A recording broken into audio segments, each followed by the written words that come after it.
ចាសួស្តីជំរាបសួរបងប្អូនទាំងអស់គ្នាសុខសប្បាយទេចាឥឡូវនេះខ្ញុំបានមកដល់កំពង់ឆ្នាំងហើយចាធ្វើដំណើរមកដល់កំពង់ឆ្នាំងកំពុងតែរៀបចំ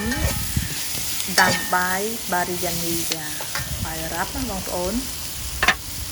ឡូវនេះខ្ញុំដាក់ប៊ឺបន្តិចទៅហើយខ្ញុំដាក់ខ្ទឹមបារាំងខ្ទឹមសនិងខ្ទឹមក្រហមហើយរំលីងវាឲ្យក្រៀមបន្តិចចាអញ្ចឹងខ្ញុំអត់សូវបានលីងបានក្រៀមល្អទេបងប្អូនអាចលីងក្រៀមល្អជាងនេះទៀតចាហើយឥឡូវនេះខ្ញុំដាក់គ្រឿងចានេះគ្រឿងរបស់បាយហ្នឹងបងប្អូនគេមានគ្រឿងរបស់គេនៅក្នុងហ្នឹងអញ្ចឹងខ្ញុំដាក់កន្លះពាក់កដាលចិត្តអស់អញ្ចឹងអត់ដាក់អស់ហើយតាមពិតក្បួនគេដាក់មកខ្ចប់ហ្នឹងតែខ្ញុំដាំអត់ច្រើនទេតែ2នាក់បងប្អូនអញ្ចឹងខ្ញុំដាក់គ្រឿងគេនេះទៅឡងឈ្ងុយតែម្ដងខ្ញុំដាក់ឲ្យលីងវាឲ្យក្រៀមល្អមកឈ្ងុយណាស់ហើយឥឡូវនេះខ្ញុំឆាប់ដាក់ទឹកទេតាមទឹកទៅលីងក្រៀមទៅនេះទៀតនិយាយទៅបាយហ្នឹងបងប្អូនមិនចាំបាច់តែធ្វើសាច់មាន់ទេបាយអារ៉ាប់ហ្នឹងគេអ្នកខ្លះគាត់ធ្វើដាក់សាច់ចៀនសាច់គោចាមានសាច់គោសាច់ចៀនសាច់មាន់ទូទៅគេដាក់មាន់ហ្នឹងគេដាក់មាន់ខុយចាតែខ្ញុំដាក់មាន់ខ្មែរចាមាន់ខ្មែររៀងស្វិតអញ្ចឹងខ្ញុំមិនងាស់វាឲ្យផុយបន្តិចហើយខ្ញុំបន្ថែមជាមួយនឹងម្សៅល្មៀតយើងហ្នឹងដើម្បីយកពណ៌ឲ្យស្អាតឲ្យចេញលឿងស្អាតហើយក៏មានក្លិនឈ្ងុយដែរអញ្ចឹងខ្ញុំដាក់បន្ថែមល្មៀតនិងម្សៅល្មៀតហ្នឹងបន្តិចទៀតទៅចាហើយនឹងបន្ថែមជាមួយនឹងម្សៅប៉ាប្រីកាគេហ្នឹងនេះប៉ាប្រីកាយកពណ៌យកក្រហមបន្តិចបងប្អូនជួយចិត្តពណ៌ក្លិនច្រើនបងប្អូនដាក់រៀងច្រើននេះទៅហើយខ្ញុំដាក់ជាមួយនឹងមេនេចាមេនេខ្ញុំដាក់មិនសូវច្រើនទេតាមពិតបងប្អូនដាក់ឲ្យរៀងច្រើនតិចទៅខ្ញុំដាក់តិចពីព្រោះខ្ញុំធ្វើតិចចឹងចង់ជម្រាបជូនបងប្អូនសូមអធិស្ឋានផងដែរបាយនេះខ្ញុំទៅតែធ្វើលើកទី1ទេខុសត្រូវយ៉ាងណាបងប្អូនជាពិសេសជនជាតិដែលគាត់មើលក្រៃលោថាខុសទាស់ត្រង់ណាសូមអធិស្ឋានផងចាលើកទី1តែម្ដងហេតុអីបានខ្ញុំធ្វើបាយនេះបងប្អូនពីព្រោះខ្ញុំស្គាល់ពេលដែលខ្ញុំទៅលេងញូវយ៉កទៅនៅម្ដុំ UGMC ហ្នឹងខ្ញុំធ្វើដំណើរទៅដល់យប់ដល់អញ្ចឹងអត់មានអីញ៉ាំដល់អញ្ចឹងទៅយប់គេបិទផ្សារបិទអីអស់លេងអត់ដឹងមានអីញ៉ាំទេដល់ពេលដើរទៅមានតែម្ហូបហ្នឹងបងប្អូនជនជាតិអារ៉ាប់គាត់លក់អញ្ចឹងកូនប្រសាគាត់ទិញមកដល់មិនចេះញ៉ាំទេមកទៅដល់ពេលញ៉ាំទៅឆ្ងាញ់ចាឆ្ងាញ់បាយវាខ្សុកប៉ិតមែនប៉ុន្តែគេដាំជាមួយនឹងគ្រឿងគេនឹងទៅឆ្ងាញ់ចាអាចទទួលយកបានតែគេទិញមានពីរធឺសាច់ចៀមផងនិងសាច់មាន់ផងចាឆ្ងាញ់យ៉ាងម្នាក់ដល់ពេលគេធ្វើអញ្ចឹងទៅអត់មានក្លិនធំក្លិនចៀមទេចាអញ្ចឹងដល់អញ្ចឹងខ្ញុំនឹកឃ្លានមិនដឹងថាទៅរកទិញនៅឯណាទេកហ្នឹងពីព្រោះតើតដាំកហ្នឹងវែងហ្នឹងកហ្នឹងមានឈ្មោះខ្ញុំភ្លេចហើយចាកអញ្ចឹងទៅខ្ញុំឃើញបងប្អូនជនជាតិអ៊ីស្លាមគាត់បង្ហោះកហ្នឹងអញ្ចឹងខ្ញុំទិញគាត់មកក្នុងមួយថង់ហ្នឹងមាន1គីឡូហើយគាត់មានគ្រឿងឲ្យយើងទៀតដើម្បីដាំទៅមានគ្រប់គ្រឿងទាំងអស់ចាឥឡូវនេះខ្ញុំប្រហែលវាបន្តិចទៅមាន់នឹងចិត្តផុយអាងាស់វាតិចចាចឹងទៅខ្ញុំធ្វើទៅរៀងមិនសូវជារលូនប្រហែលទេពីព្រោះយើងលើកទី1រឿងភ្លេចភ្លាំងខ្លះដែរចាហើយបន្ទាប់ពីហ្នឹងទៅខ្ញុំដាក់គ្រឿងតិចតួចដូចជាអំបិលស្ករតិចតួចតាមដែលយើងត្រូវការបងប្អូនពេលដែលយើងចូលចិត្តហើយក្នុងនោះដែរម្សៅគេដែលគេឲ្យយើងក្នុងម្សៅហ្នឹងវាមានរសជាតិគេស្រេចហើយចាហើយវាមានរសជាតិជូរតិចតែដល់ពេលអញ្ចឹងខ្ញុំអត់បានដាក់ដល់ពេលហ្នឹងគេត្រូវដាក់ប៉េងប៉ោះបងប្អូនប៉េងប៉ោះគេហាន់ទូចគេដាក់ទៀតណាតែខ្ញុំអត់ដាក់ទេខ្ញុំទុកដាក់ពេលបាយឆ្អិនដាក់ពីលើទៅខ្ញុំគាត់នៅប៉េងប៉ោះនៅដុំអញ្ចឹងយើងញ៉ាំធ្វើជាបន្លែទៅចាឥ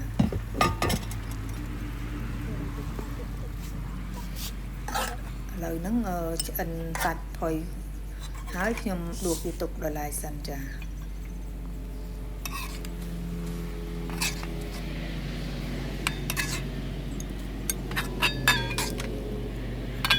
ការដែលមកដីហ្នឹងខ្ញុំកាលណាថ្ងៃឈប់សម្រាកចុងសប្តាហ៍អញ្ចឹងខ្ញុំតែងតែមករៀងរាល់ចុងសប្តាហ៍ហើយពេលខ្លះទៅខ្ញុំតែ2នាក់ទេខ្ញុំទៅញ៉ាំបាយហាងទៅក៏វាមិនអស់ប៉ុន្មានទេបងប្អូនតែខ្ញុំចូលចិត្តអញ្ចឹងចាចូលចិត្តធ្វើចិត្តចប់អញ្ចឹងទៅខ្លួនឯងអញ្ចឹងទៅវាធ្វើអារម្មណ៍ខ្ញុំវាយ៉ាងដែរអញ្ចឹងខ្ញុំចូលចិត្តអញ្ចឹងចាអាកាសធាតុវាក្តៅតិចមានក៏ប៉ុន្តែវាមានខ្យល់បក់មកលហៀតិចទៅធ្វើឲ្យយើងធូរស្បើយចាតាមដីហ្នឹងវាខុសប្លែកពីផ្ទះយើងអញ្ចឹងណាបងប្អូនចាឥឡូវនេះដល់វគ្គដែលខ្ញុំដាក់ដលងបារាំងរំលីងវាឲ្យក្រៀមល្អបន្តិចទៅចាដលងបារាំងហ្នឹងឃើញបងប្អូនគាត់ចូលចិត្តធ្វើគាត់អត់ចិត្តសបកទេតែខ្ញុំចិត្តសបកចេញហើយខ្ញុំលីងវាឲ្យឆ្អិនបាន 50% ទៅខ្ញុំដួសវាទុកដោយឡែកសិនណាបងប្អូនដាក់ជាមួយនឹងសាច់មាន់ដើម្បីយើងយកទៅចម្អិនម្សៅទៀតចាហើយយើងដាក់គ្រឿងក្រូវចឹងមកឈ្ងុយបងប្អូន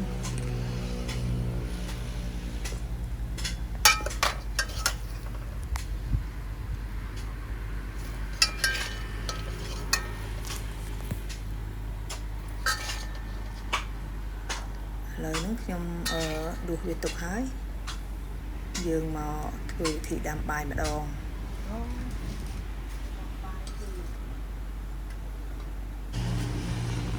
ឥឡូវហ្នឹងខ្ញុំដាក់ទឹកចាដាក់ដាំទឹកដើម្បីឲ្យពុះហ្នឹងហើយទឹកដាំបាយហ្នឹងយើងមានគ្រឿងមានស្លឹកហ្នឹងអត់ដឹងឈ្មោះអីទេបងប្អូនស្លឹកហ្នឹងខ្ញុំដាក់ពីស្លឹកទៅហើយមានពោតផ្កាមានគ្រឿងជាច្រើនណាប៉ុន្តែខ្ញុំក្លិនខ្ញុំដាក់តែតិចតួចទេខ្ញុំប្រកាក់មកគ្រាប់ទៅហើយមានឈើអែមមកដុំទៅហើយខ្ញុំថែមជាមួយនឹងអំបិលបន្តិចទៅឥឡូវខ្ញុំទុកឲ្យវាពុះខ្ញុំមកលាងកដាំឲ្យលាងកចេញចានេះកនេះកគេវែងល្អបងប្អូនកនេះខ្ញុំក៏ធ្លាប់យកមកដាំបាយញ៉ាំជាមួយម្ហូបខ្មែរយើងដែរមានអីម្យ៉ាងដែរបងប្អូនវារៀងខ្សោះខ្សួកមែនតែវាឆ្ងាញ់របៀបម្យ៉ាងដែរវាបើសិនជាយើងបងប្អូនដែលគាត់លើសជាតិស្ករគាត់អាចភាសាបានគាត់ទៅអាចកូនទេចាលាងវាស្អាតដើម្បីយកមកដាក់ដាំដើរទៅទឹកពីងហ្នឹងទឹកដូងបងប្អូនអញ្ចឹងពេលខ្ញុំដាំហ្នឹងខ្ញុំដាក់ទឹកសុទ្ធឥឡូវហ្នឹងខ្ញុំដាក់កចូលឆ្នាំងហើយ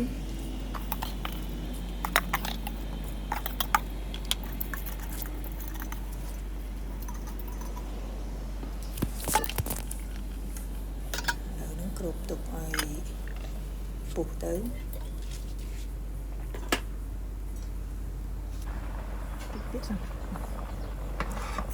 ដាំបាយហ្នឹងបងប្អូនអត់ដាំ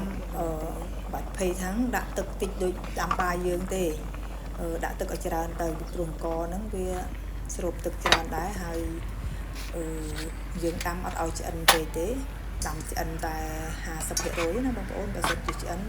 ពីព្រោះយើងនៅផ្ងំដាក់សាច់ជាមួយទៀតអញ្ចឹងឥឡូវនេះឆ្អិនបាន 50% ហើយខ្ញុំដួសវាចេញដើម្បីខ្ញុំដាក់សាច់ចូលណា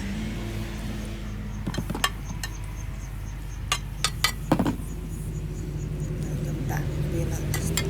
សន្ទាប់ទៅឥឡូវដួសសាច់ដែលយើងបានធ្វើហើយមិញយើងដាក់ពីលើចាមានដលងមានសាច់មាន់អីចឹងទៅគ្រឿងវាចឹងណា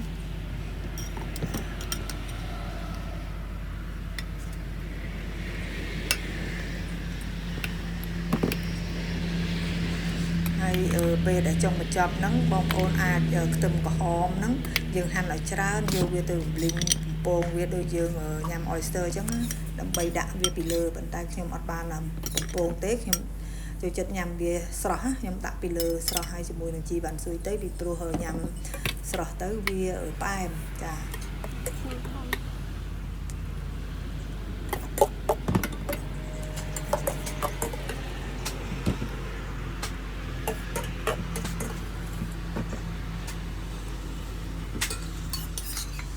ហើយកន្លែងអត់មាននេះហ្នឹងវារៀងមានខ្យល់មានបិទបាំងអញ្ចឹងទៅនេះម្យ៉ាងដែរបងប្អូនតិបតប ចឹងហើយខ្ញុំក្រូបវាដើម្បីឲ្យវាយើងបើកភ្លើងតិចតិចណាដូចយើងផ្ងំបាយអញ្ចឹងចា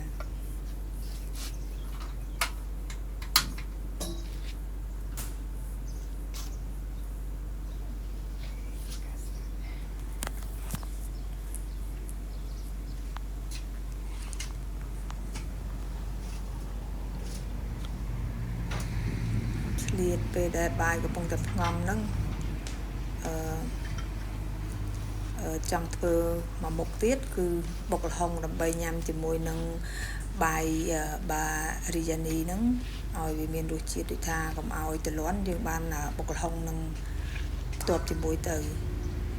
តែខ្ញុំបុកល្ហុងលើកនេះគឺថាហិលយកតែមែនទែនប៉ុន្តែឆ្ងាញ់ណាស់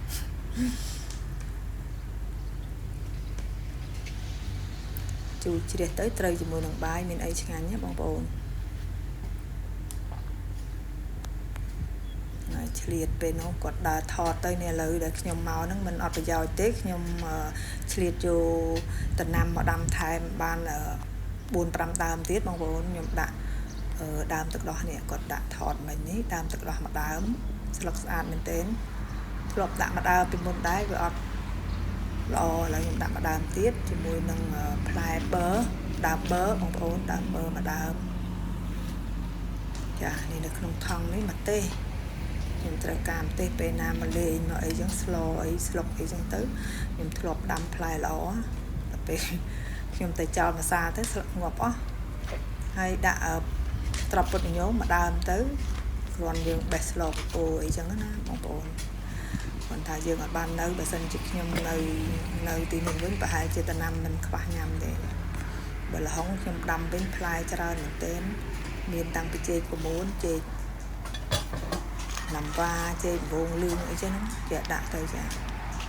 ដើមដលងមីអីចឹងទៅបាយខ្ញុំចិត្តឆ្អិនហើយ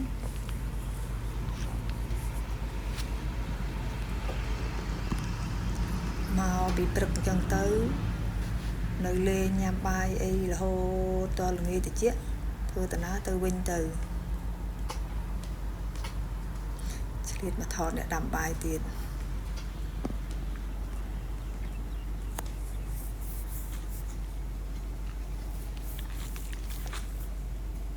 ហើយយើងចាស់ចេះចូលចិត្តចឹងណាបងប្អូនតែបើកូនគាត់មិនសូវចង់ទេមកដីមកអីហ្នឹងអូន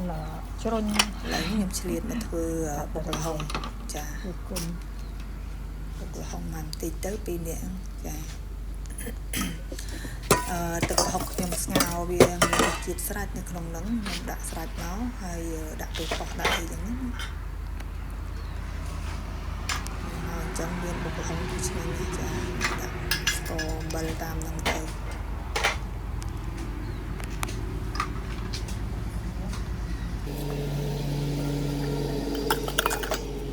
ហើយដាក់ម្ទេសរៀងជ្រុលហិលខ្លាំងឆ្ងាញ់ខ្លាំងហើយជួយចិត្តជូរដាក់កូនឆ្មាច្រើនតិច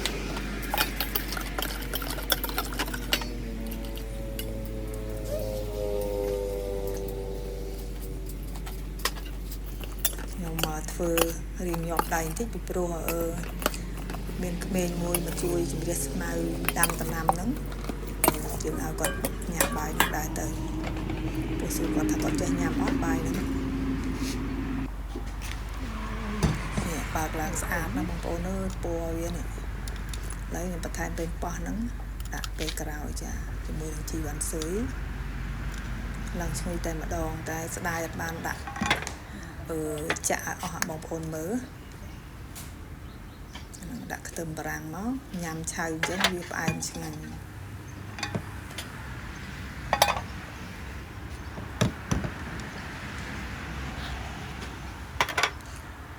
ខ្ញុំបង្ហាញចានហ្នឹងមានបងប្អូនណាខ្លះស្គាល់ចានហ្នឹងប្រហែលអត់បងប្អូន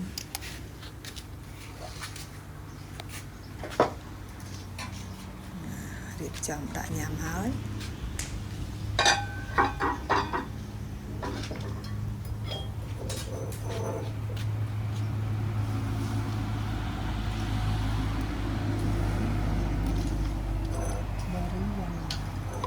ពណ៌ស្អាតមែនទ តើតលងចូលជាតិគ្នាជាមួយនឹងទឹកគ្រឿងវានឹងទៅឆ្ងាញ់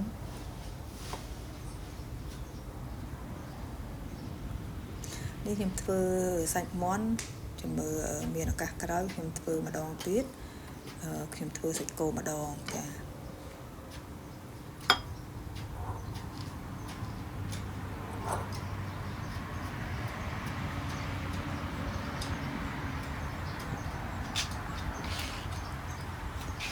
ដាក់អាចារ្យធំតែម្ដងឲ្យ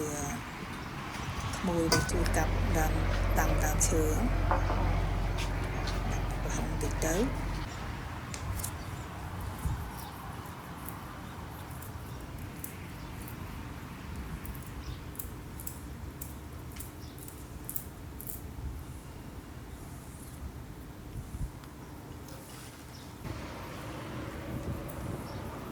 ដល់វគ្គខ្ញុំ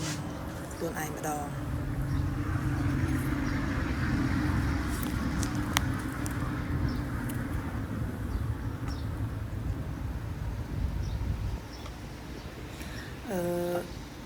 ខ្ញុំដាំនេះវារៀងស្អិតបន្តិចតាមពិតវានៅរយបាយហ្នឹងខ្ញុំដាំរៀងវារៀងនៅទឹកបន្តិចប៉ុន្តែអត់អៀចទេវារហូតចូលគ្នាតែអញ្ចឹងទៅដៃផងអីផងដួសញ៉ាំខ្លួនឯងអត់អីទេបងប្អូនដល់ពេលញ៉ាំហើយ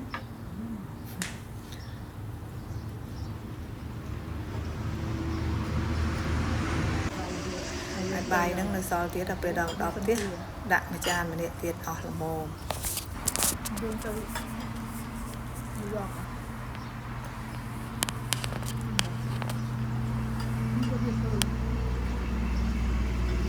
សាច់ទៀន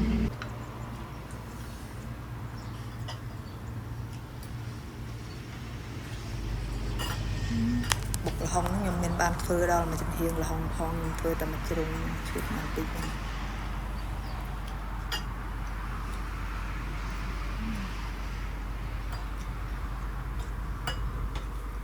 ចាឥឡូវនេះ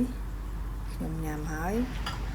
នឹងថតទេសភាពនៅក្នុងដីនេះជួយបងប្អូនមើលកំសាន្តហើយទីចាប់នេះខ្ញុំក៏សូមអរគុណបងប្អូនដែលបានចូលមើល YouTube របស់ខ្ញុំហើយបើសិនជាមានខុសទោះត្រង់ណាសូមបងប្អូនអធិស្ឋានភ័យទោសផងចាចំពោះការដាំបាយនេះមិនថាត្រូវ 100% ទេអាចនៅខ្វះចន្លោះព្រោះខ្ញុំទៅតែធ្វើលើកទី1ទេបាយនេះចាឥឡូវនេះតើពីញ៉ាំបាយហើយនោះខ្ញុំក៏មកអង្គុយកំសាន្តលេងទូរស័ព្ទតិចទៅចាតើជាមួយនឹងទេសភាពយ៉ាងស្រស់ត្រកាលព្រោះមេឃភ្លៀងស្ទឹមទាំងហើយដំណាំលាស់ខៀវស្អាតមែនទែនចាអញ្ចឹងសូមអរគុណសូមបងប្អូនបើចូលចិត្តជួយ Subscribe ផងចាធ្វើវីដេអូក្រោយៗទៀត